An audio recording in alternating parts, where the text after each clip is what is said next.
have had a lot of success with our veterans with. It's called ART, which is accelerated Mhm. resolution therapy. So if you're familiar with EMDR, basically you look back and forth while processing a memory. And like, if I were to ask you, Marcus, if I were to ask you what the interior color on your first car was, you'd probably think about it for a minute and you'd like look somewhere. And so by looking somewhere, what we're doing is we're accessing memories, right? Our Right. eyeballs are helping us access the memories. Well, it's the same thing with this. But we use accelerated resolution therapy because it doesn't dredge up the trauma as much. Because like you mentioned, trauma informed care is so important, right? We don't want to Right. treat trauma and make it worse. And so Exactly. what we're trying to do is we're trying to say, okay, we need to release this like a steam pot, a little bit at a Hmm. time. So we're starting to work through it. So we use this thing called accelerated resolution therapy that allows us to work through some of those traumas without unlocking the real dark real fast, right? So Right. that's one Right. thing that we use that our therapists are trained in. Um, but one of the things that was so helpful for me, and this one's easy and accessible to everybody, is mindfulness. So, Hmm. after I went to rehab the second time, I went to Cambodia and I lived at a temple over there, just practicing yoga and meditation for 8 hours a day.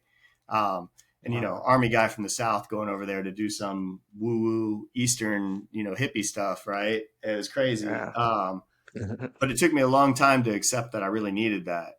And people Hmm. say, "Oh, well, my brain's too busy." Like, if I just try to think about nothing, all the trauma comes up. It's like, okay, good. You're the person that needs it then, right? Because the Right. whole purpose of mindfulness is to have this object of meditation, and we Hmm. keep coming back to that object, and that might be our breath, it might be something else, but we start to get pulled away by the trauma. We start to get pulled away by these things, and we bring ourselves back. Pulled away, bring Yeah. ourselves back. Pulled away, bring ourselves back. And so we're practicing. It's like working out, right? So we're strengthening that Yeah. muscle and that ability to come back to reality. And man, that was a game changer for me.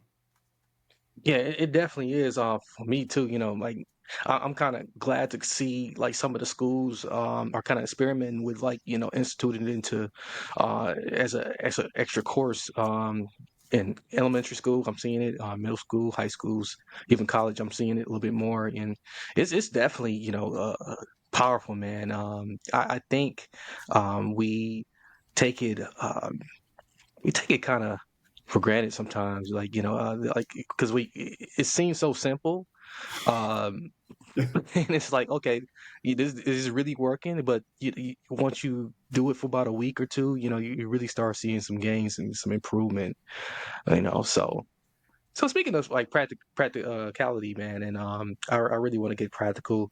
Um, for a veteran listening who's struggling with addiction, but kind of scared of the cost or the weight, what's one step they can take today to start their recovery journey? Man, I tell you, one step today is open that phone and go to a meeting. It might be an AA Yeah. 12 step meeting. It might be smart recovery meeting. It might be Dharma meeting. Go somewhere. Talk to some people that have some lived experience. They're free. You can do it on Zoom. I don't care. It's like very Yeah. easy to access. Do it on Zoom. Keep your camera off and listen to the first one. That's fine. Eventually, you got to get involved because otherwise, we always say it's like going to the gym and watching everybody work out. But Hmm. but first step, you could just go right. Pick up the phone and call somebody. Right, whether it's the 988 veteran crisis line. Right, you can call them. You can call phone a friend that's been here before. Phone a battle buddy. You know what I mean? Like I know that phone feels like it weighs 3,000 pounds, but like pick it up and call somebody. So I always say what I always tell people is nothing changes if nothing changes. And Yep. so as long as we're doing the same things, we can expect the same results.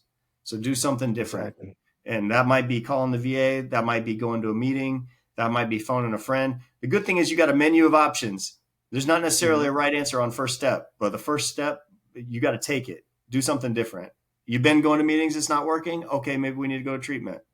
You've been to treatment and it's not working. Maybe we need to look at a different place. Maybe we need to look at Yeah. changing our environment.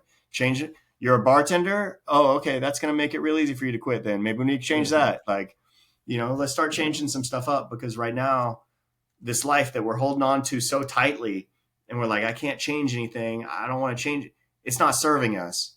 Right. And so No. sometimes we got to let go of friends. We got to let go of people in our life. We got to let go of work. We got to go to treatment. We got to do things differently, and all those Yeah. reasons that we have about why we can't, I can't go for 30 days. What about my kids? Well, your kids are going to be better off if you're healthy. I can't go for Mhm. 30 days. I got to work because I'm going to make rent. Well, you're not going to be able to make rent in 3 months if you keep drinking anyway. So, all these excuses we've had, the reality is we got to do something different. Right. Yeah, man. Transforming your family, if you listen to this, it's wild how Nick's flipping the script on addiction recovery. So we're not just talking problems today, we're talking solutions that can change lives. So if you're feeling this, hit the share button right now and spread the hope. So let's dive in. I know I had kept you for a while here, and I really want to kind of bring this home. Tell us, I would like for you to kind of tell us, um, more about what folks can expect when they reach out to your team, and again, how do you help them find their way back? Yeah. So, someone calls us. First thing I always say when somebody calls, if I'm picking up the phone, I'm like, just tell me what's going Yeah. on, right? Mhm. I want you to hear what's going on. I don't want to talk about insurance. Let me know what's going on. How can we help you? Yeah. So we'll hear a little bit of your story. And if it makes sense for our program, if we're like, okay, yeah, this could work out. All right, come in, we'll do an assessment, um, and talk a little more in depth, like make sure that you're appropriate for care. You're safe with us, in terms of like Yeah. medical detox and all that stuff. We'll make sure you got what you need. And then when you start the program, you see your therapist, you see the nurse, you see the doctor, we Yeah. get the lay of the land, and we come up with a treatment plan. And that treatment plan is just goals. So it might be, abstinence from, alcohol and opiates. It might be build relationship with family, reestablish Mhm. relationship with son, lessen depressive symptoms, whatever those goals are. And then over the course of 10 to 14 weeks, 8 weeks, whatever it is, we'll work with you on them. We're working in group therapy. And group therapy sounds super daunting, right? Why do I got to get with a bunch of people, and talk about these things? It's because that's where we start to heal. When we Yeah. hear other people that are going through the same things, and we learn from them and we learn from their progress, and we do individual therapy too. So mostly we're focused on a few things. One, like how do we reframe our unhealthy thoughts into healthy ones?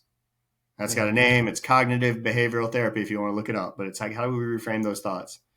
Two is like, what do we do when we're topped out? 9 out of 10, 10 out of 10. How do we start to like, okay, I just got to accept that this is true and I'm going to do something different. Yeah. I really want to drink and I can choose not to today. That's Right. DBT. So that's dialectical behavior therapy. We do the mindfulness stuff. We work on relationships, emotions. It's like if you were building a house and you had a hammer, it's a very useful tool when you're building a house. You probably need a hammer. You also probably need a screwdriver. You also probably need a level. You also probably need a Mhm. ruler. You also, there's all sorts of stuff you need. And so we can't just have one tool because life's going to throw different stuff at us and we got to have different tools. And the goal is by the time you leave us, you've got a full toolkit you're walking around with. You're not Yeah. invincible, but at least you got a toolkit to deal with what comes. I truly understand why your work is a lifeline for like many others, man. Who out there who needs it, and you're changing lives, and I really love this, man. For someone who's out there, it's going to be people who's going to be skeptical, man. For sure. Maybe they tried rehab before and it just didn't stick. What's one thing you'll say to give them hope that recovery is possible? I mean, I know my own story and I know how far down I was. And I know it took me a couple shots. And I know that my life is better today than, it ever has been. And I'm happy and I'm in a great relationship and I got a new place. And life is good. Yeah. It doesn't mean it won't be challenging again. I'm sure it'll throw something else at me, but right now life is good. And it does get better. And I've seen it in the lives of hundreds of veterans that have come through our program. And Mhm. just like me, none of them would have ever believed me beforehand. Right. So you don't have to believe just yet. Just know that a lot of other non believers are now doing great, and all it Yeah. takes is just making it work. It's like we always just say, keep coming back. Sometimes it takes us a little bit to get it, but when we do, things really do get better. That's awesome, man. So if people want to get in touch with you, or like, or if they just want to connect and learn more about selfish recovery, how can they do that? Yeah, so just go to softroastrecovery.com, SOPHROS recovery.com. I mean, people can give us a call, 904-440-1479. And even if you're not in our area, man, we'll dig and we'll find and we'll make sure you're pointing in the right direction. So, use us as a line if you need us. Yeah, It's not about the business to me. it's good to know, man.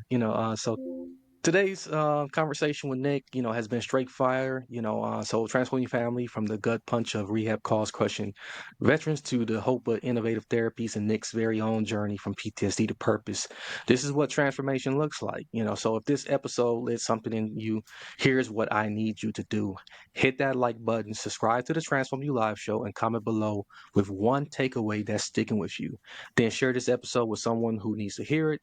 Let's spread this hope together. And listen, we're all about helping you ignite your own transformation. And those of you who are, out there and want to share your own story, get featured, our services are available to you. Or you can just join my Substack and blog for guest features at $5 a month. Feeling generous, support our work with a coffee tip of any size for a one-off guest feature. Check it all out at marcus-hart.com/newsroom-blogs. Plus, don't miss out on the free 3-minute prayer guide or the book.